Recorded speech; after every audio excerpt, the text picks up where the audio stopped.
Thanks for tuning in today. I'm Dr. Nick, the Incrementalist. Join me as I seek out the small incremental changes being applied in other industries that we can learn from and that can be applied in healthcare. Can these changes bring immediate value, but also add up to the big improvements and revolution we need in healthcare? Come along with me to explore the possibilities. My innovative guests from around the globe have used small incremental improvements to achieve their moonshot. And today, as I am each and every month, I'm delighted to be joined by Dr. Craig Joseph. He's the Chief Medical Officer at Nordic Consulting Partners. Craig, thanks for joining me. Thank you. I'm happy to be here. So December 2022, wrap up of the year.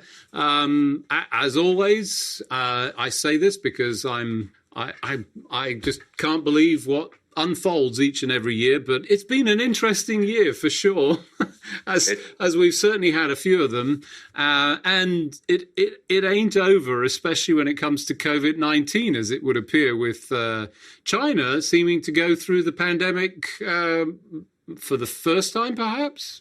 Yeah, well, they've had a zero COVID policy in China, meaning that they were going to accept no COVID, and anyone that got it, they were able to put them in either require them to be at home in quarantine, or more likely actually remove them from their home, from their apartment building, and take them to a facility whereby they would either get sick or not get sick. Can I just say, when you say facility, I almost feel like you're putting inverted commas in it. I am. I said a facility. I don't, if you have no symptoms, so these are people that are just exposed, right? Family members or someone that worked with you. And so you don't have any symptoms. And so the idea of going to a hospital seems incredibly foreign, but they do bring you somewhere where they can keep you away from everyone else. And that was the idea of zero COVID. And I think in hindsight, we now know that didn't work, and it's not working now. Right. I think they've certainly got a struggle on their hands. It reminds me, if you recall going back, I think it's certainly a number of months, could be probably over a year. One of the papers that was very seminal for me through the pandemic in terms of understanding transmission was the case that there was two cases. One that was in a South Korean restaurant, and they demonstrated they had all of the cameras, they had a lot of security cameras, they were able to track positions, and noted that the transmission was from somebody, I think, behind the counter. There was somebody 15 feet away, and it was all to do with airflow. And then the other one was in Australia. It was in a hotel. And they absolutely knew that there had been no, breaking of the quarantine, yet there was a transmission that appeared to just happen through, I think it was the opening of a door to receive food. I'm not even sure what it was, but it was very, very minor transmission. I absolutely read about that last case. And it was, they were I think it was two gentlemen that were in rooms across from one another. That's it. Across the hall. And they were in quarantine because they'd both been exposed, and they never opened their door at the same time. So food was left for them, and then they would open their doors separately at a given time. It was and it's all on video, so they know exactly what's happened. And then they were able to show that it wasn't that they both got exposed and then both got sick. No. The person from A gave it to the person from B based on the typing of the that's right, the virus. And so. Yep. Yeah, that's kind of crazy. How does that happen? And to be clear, this was, I don't know how many variants back, but certainly pre where we are now. And Omicron seems to be just a little bit more transmissible, I would say, right? Well, especially when you don't have what most of the world now has, which is the majority of folks either having had the disease or having the vaccine or both. And so that you have some, if you may not have protection against disease, you have protection against serious disease, ending up in the hospital or dying unless you have some chronic medical problems. And so in China, they did have vaccines. Most people have had two. Their vaccines don't seem to be as effective as the vaccines that generally Western countries have been using. And they've had low uptake of booster vaccines. So I think I read 50% of their elderly, only 50% of their elderly who are highest risk for dying or having serious injury from COVID, have gotten a booster dose. And so they've got minimal protection now. It's not good. And I remember a year ago, there were folks thinking that, hey, China is kind of like a tinderbox, and just a lot of people waiting to get that disease, and it's now coming. And so, yeah, there's no sort of New York Island complete isolation possible, and it does remind me of the post tweet. I forget where it was, toot perhaps on. No, it couldn't have been on Mastodon. That was pre the era, but it was the video of the massive pool party that was going on in China, and they were essentially raving, forgive the pun, about how cool it was that they could party whilst we were all locked down. Yeah, it's not working out well for them now, but I think it was a reasonable. I understand their rationale, and in an authoritarian country, you're able to do things that we in the West cannot do, and they gave it the old college try. But Mother Nature and the virus have figured out how to reproduce, and it's going crazy. We're going to have to at some point understand that term, because I've never really understood that, the old college try. But let's not focus on the ripper of experience, which is going to be unfortunate, but I think at this point is inevitable. The remainder of the COVID virgins in our world are not going to remain that way. And I think it will still be some news, at least, pushing into next year. Let's move on. Recent news, I think, from my perspective, I try and pick out the good. And, as I was looking back in the year, one of the things that I noted in some of the discussions that we've had over the last several months, we talked about telemedicine and the withdrawal of some of the pandemic restrictions that had been in place prior, that was allowing the practice of medicine as it should be. And we saw a number of other elements to this. But in fact, the latest spending bill, the Medicare spending bill that's looking like it will be going through, includes, I think, on the plus side, this extension of 2 additional years that we're going to allow for medicine to be practiced whatever way it should be that's best for the patient. Seems like good news in my view. I think it's great news, and it's certainly something that we've been concerned about in the past year. The only reason that most folks were allowed to have telemedicine or telehealth visits was because of the pandemic, and the federal government kept saying, well, during this pandemic, this emergency, we're going to allow patients to, we're going to pay, in other words, for patients to have telemedicine visits, and the private sector followed, and that was great. But we were worried that as the pandemic seemed to be slowly receding into the background, that these nice rules were going to go away, and we wouldn't get paid. Doctors wouldn't get paid to do telehealth visits. And if they're not going to get paid, then they're not going to happen, obviously. And so for the federal government to say, okay, well, we're at least through the next 2 years, we're going to continue to pay for this. That's great. And now we don't have to worry so much month to month, because that's really, it was quarter to quarter.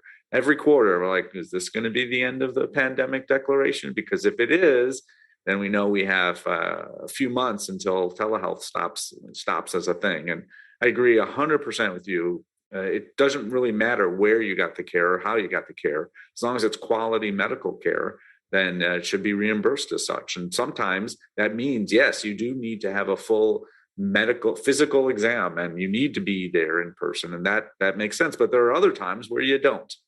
And sometimes that's just because I don't really need to see you. I just need to talk to you.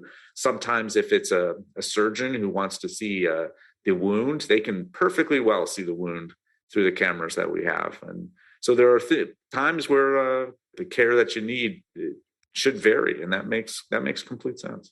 Yeah, let's pick on that wound example, because I think it's a good one. In fact, I think in a telehealth setting, it's improved in some instances by the telehealth, because you can zoom in effectively with some of the technology that is built into this interaction. There are improvements. And as you rightly say, it's, not always the appropriate use of resources, and see in person if appropriate.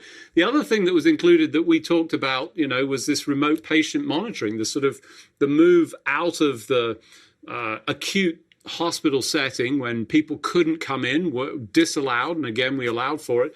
And that's been extended too. And of course, as a geek, I'm super excited about this, because this is now all additional monitoring capabilities, all this data that can come in, and importantly, can be reimbursed, which I think is, essential for this.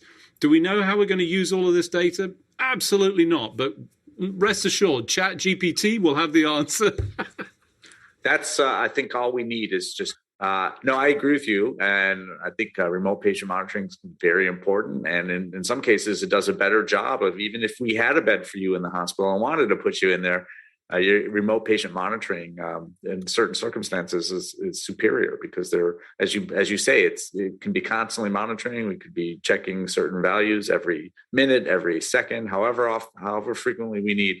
We do, though, need that that decision or discussion about, hey, what are we going to do with these data points, right? Who is looking at this? Because it's not, I shouldn't say who, it's not going to be a person. It's going to be an algorithm. It's going to be some sort of an AI that's looking for patterns, looking for values that are outliers, things that are significant, and then reporting those to humans who can take action. And that's where the work needs to happen now. I think it's often trivial to get the information, but it's not trivial to be able to sort through it. And we know humans are not going to be good at that. We know they're not good at that now. This is not a skill that anyone's going to develop, but we will need an algorithm, a group of algorithms to constantly be looking at these numbers and either responding on their own or escalating to a human. For those of you just joining, I'm Dr. Nick, the Incrementalist. Today I'm talking to Dr. Craig Joseph, Chief Medical Officer at Nordic Consulting Partners. We were just talking about the appropriate use and understanding of all this data, and I'm just going to stick my stake in the ground, and here's my prediction. We're going to use that term as a verb in the same way that we talk about YouTubing something. We're going to say, we'll just chat GPT that data and see what comes out. It is amazing, and that app, it is, though, also scary, because it does a great job with many things, but then there are other things where it's just as wrong as it could be. And the funny thing is, nobody's posted anything about that, right? No, I have seen some physicians actually. I watched a video of a physician say, hey, can you respond to this insurance company that is refusing to let me order an echo for my patient who's on this medication, and please cite the appropriate literature. And the AI responded with a very nice form letter in response to the form letter from the insurance company, and cited references which apparently were completely made up. So that sounds entirely appropriate. I'm just going to say. Well, maybe it was playing multi-level chess there. Yeah, you might be right. But it was noted that those articles really didn't exist, and even better is my view. Yeah. The authors were researchers in the fields and had written similar articles saying similar things, but the articles that they cited didn't actually exist. So there's some work to be done, and then we all know what we're looking at, or at least we should. So right now I think it's probably best to get your healthcare from a human at this point. I'm certain that that's true, but I think that's a great story. And I'm just going to say, if they come back and say we can't find those articles, you just say it's all right. It's because it's behind a paywall. You can't see behind there. So now you're thinking several. I'm definitely a multi-layered chess. As a Star Trek aficionado. Beautiful. So thinking about some of the things that we talked about last year.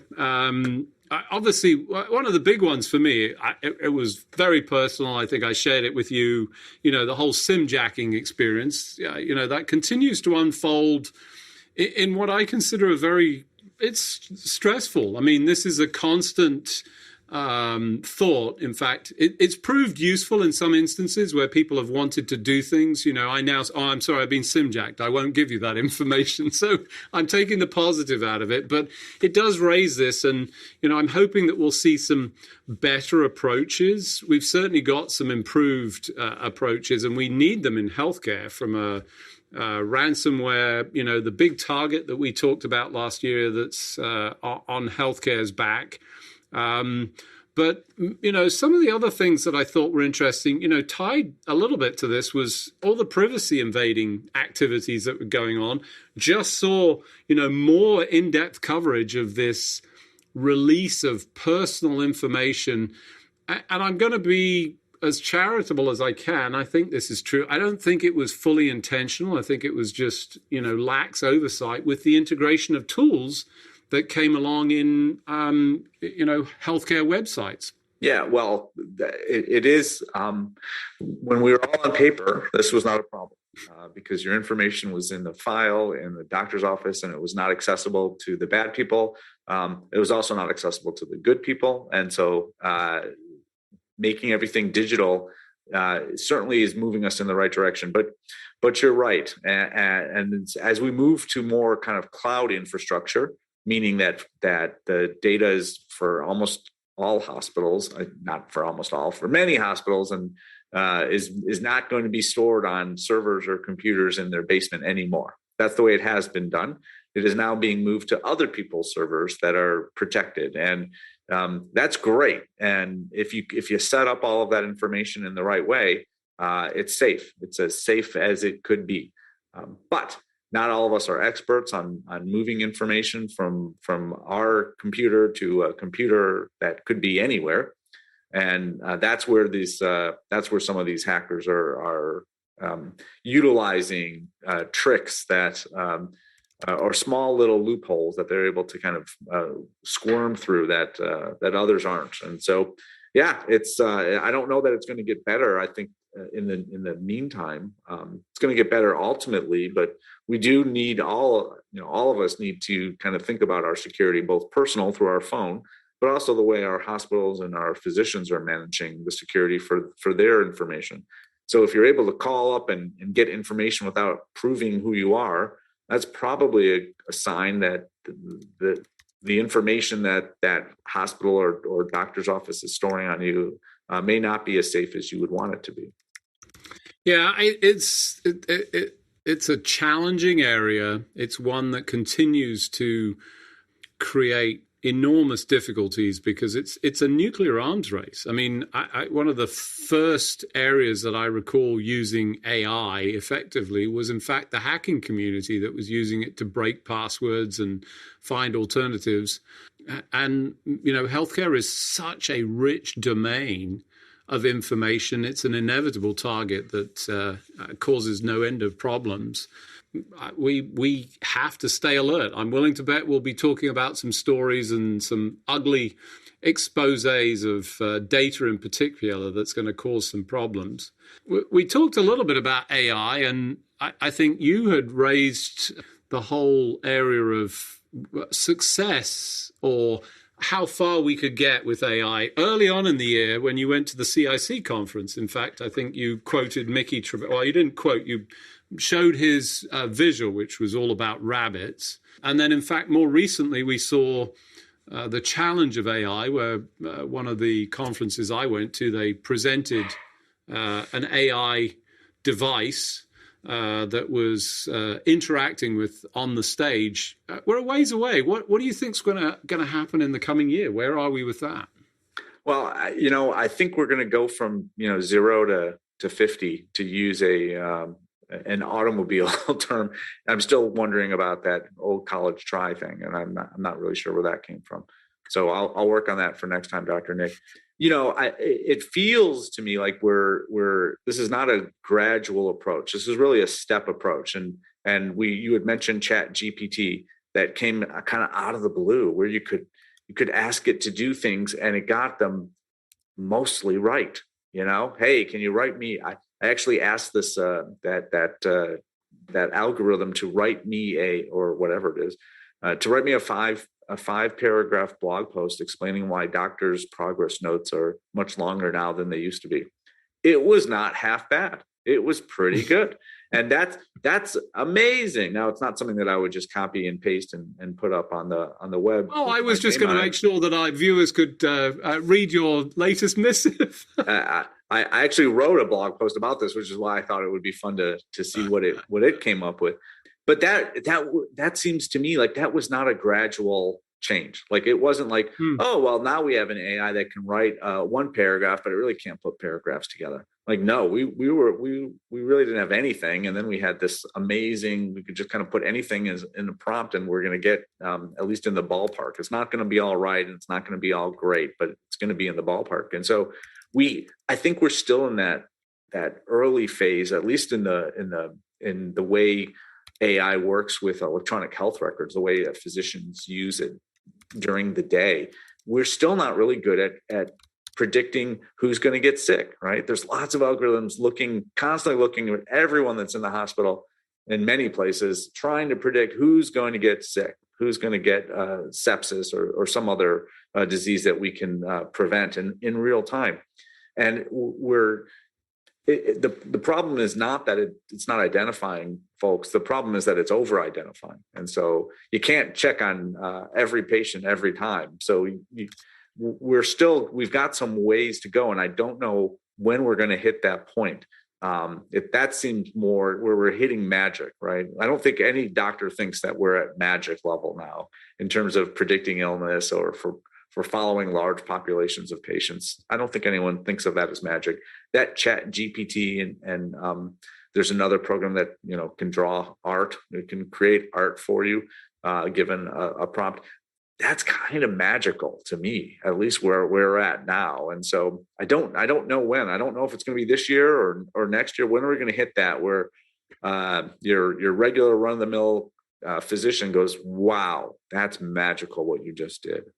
Yeah, and you bring up a couple of other examples. In fact, a while back, I heard AI-generated music, and I was super impressed. I actually really enjoyed it, which, is a little bit concerning. Maybe there's something wrong with my brain, but it synced with my brain waves. And so I think you're right, stepwise kind of function. And we've seen a big step up. Certainly that was my sense of it.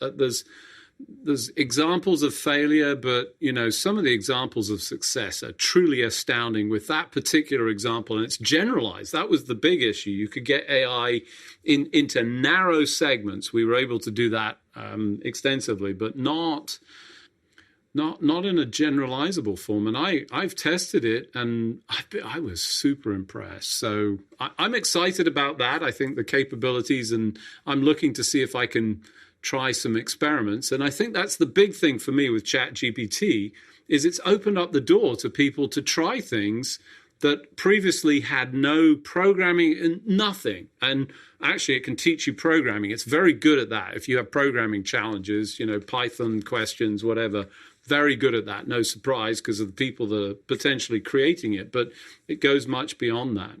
So we're sort of running out of time. We're at the end of the year. We're looking forward to 2023.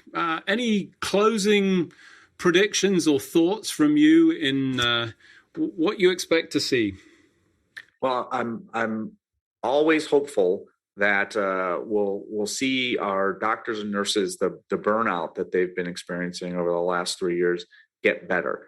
And so I think we have some tools to help improve some of the things that are causing the burnout. It's just that we're not using them often. We're not using those tools to either not using them at all or not using them as effectively as possible. So I'm hopeful that next year that nurses and doctors and therapists will start to take up some of the new tools and leverage the policies that are out there to make their lives better instead of trying to push against the change.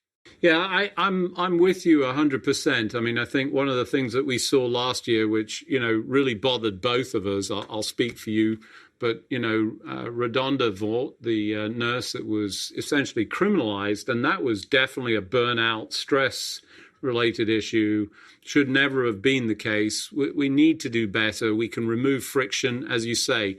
Tools exist. Let's actually implement them, use them, and use them for the purposes of actually removing what I call scut work, predominantly, the challenging. And I can tell you it hasn't changed, because living through my daughter's experience as a resident just feels like mine, but almost worse, with more technology, more computer time, less face time with patients. And that was already a challenge for me. But good news, it's a new year, new opportunities, excited to explore it, and look forward to 2023. As usual, we've run out of time. Just remains for me to thank you, not just for this episode, but you're willing to take the time and spend it with me each and every month, and I'm very grateful for that. So thanks, Craig, for joining me. It's my pleasure, and maybe now is a good time to announce that I'm actually an AI. Oh my God. Oh, you didn't have to let everybody know. Oh, sorry. Are we still recording? Thanks, Craig. All right. It's been great. Thanks for joining me today. Do you have any better ideas, or have you found a small incremental change that's brought about a big improvement in your world? Let's continue the conversation on our hashtag, The Incrementalist, or share with me at Dr. Nick1 on Twitter. You can find more information about the show on our program page at healthcarenowradio.com, and tune in next time to hear my discussions with leaders and innovators from around the globe who've revolutionized their space by using small incremental improvements to achieve their moonshot. I'm Dr. Nick, the Incrementalist, and I'm starting a revolution through evolution.